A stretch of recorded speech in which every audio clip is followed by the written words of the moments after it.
A while ago, I was listening to the Diane Reeves show about why evangelicals support Trump even though at this point they have stopped even trying to pretend he's actually a baby Christian.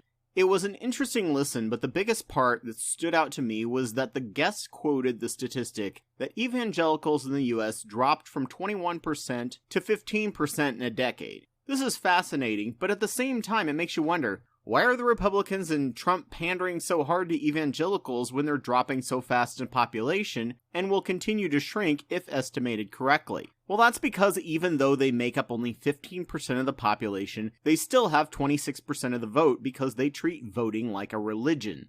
Non-affiliated, who are mostly young people who abandoned especially right-wing religion, now have swapped positions with evangelicals and make up 25% of the population but only 12% of the vote because they treat voting like an annoyance and don't bother showing up. So politicians, for the most part, don't care about us. We're a microscopic silent minority as far as the politicians know, or even care, though we make up 1/4 of the nation. This increases that nihilistic stereotype of us as well. In fact, we had to get to 25%, because until then, the majority of the nation feared and distrusted us, before the Democratic Party started finally giving us a little notice and lip service. It's because of this that leftists are completely ignored, because they make up at best 15% of the population, though possibly as low as 8% of the population, and 55% of the nation hates them. They're going to have to get up to non-believer population levels before either party even acknowledges them as part of their party. He said that the election is a 10-year time machine because it takes that long for the old voting generation to vote religiously to die,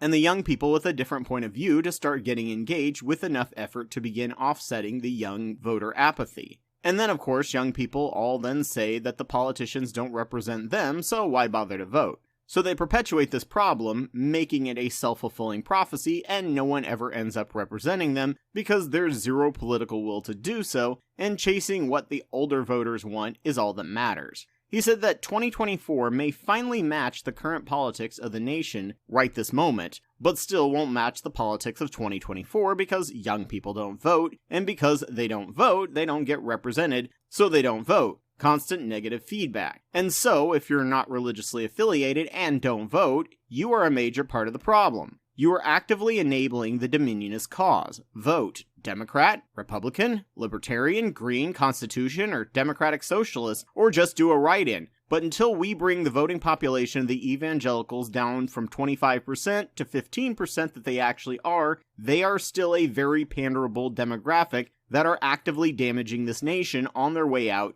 because voting is the only way to stop them and weaken their impact on politicians. And the worst part is, they know that they are declining and they see a more secular America as the end times and want to burn it all down behind them to make Jesus come back even faster, which is why out of fear they voted for Trump, because even if he's a terrible person who goes against literally everything they're supposed to stand for, he at least did them what he promised in enforcing evangelical values and laws and adding lifelong judges who will enforce the same. So we have to live with the consequences long after they die. They don't care or believe in climate change, avoiding wars, decency to immigrants, civil rights, or rule of law.